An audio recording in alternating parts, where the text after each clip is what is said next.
Paano i-activate ang ating SeaBank debit card?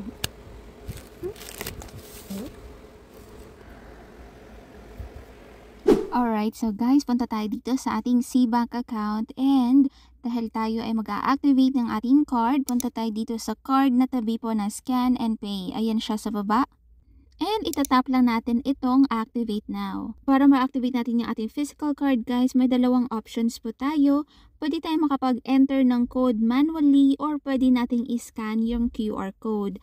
Saan nga ba makikita yung code? Kasama po siya dun sa papel guys na kasama ng card. Papakita ko na lang sa inyo. So ito po yung papel. As you can see, say hello to your SeaBank debit card. And para ma-activate, ang gawin natin, scan natin tong QR code or kung hindi naman, enter natin manually yung ating code na nandito. Okay? So, try natin scan QR code. And secure natin yung ating PIN. 6 digits po ang kailangan. After nyan, may facial verification guys. To make the verification smoother, kailangan wala tayong mask or any objects that blocks our face, and make sure yung environment po is well lit. So, start natin yung facial verification and i-clear natin ganyan. Ayun na siya guys.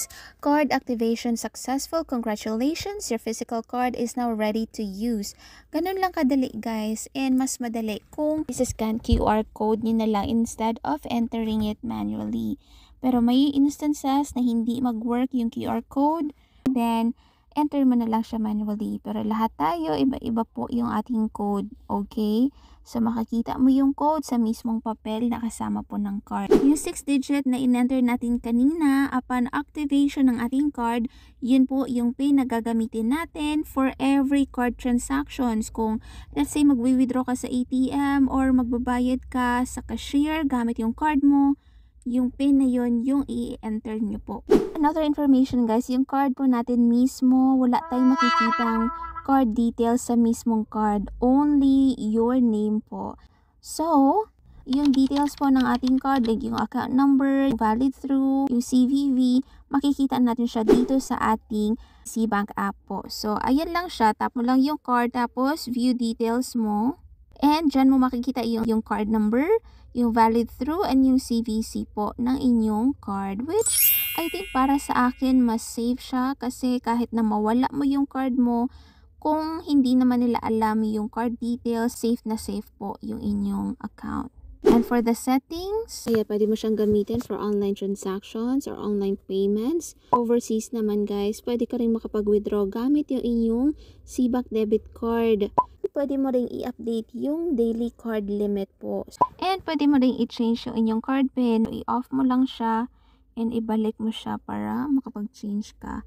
Gusto mo naman i-replace or i-cancel yung card mo, then piliin mo lang dito kung nawala siya, kung na-damage pa siya, fraud issue, or kung hindi mo kailangan ng card. And for the card fees, may bayad nga ba? Kung mag-withdraw ka sa ATM dito sa Pinas, 15 pesos po yung charge. Kung international cash withdrawal naman, 250 pesos.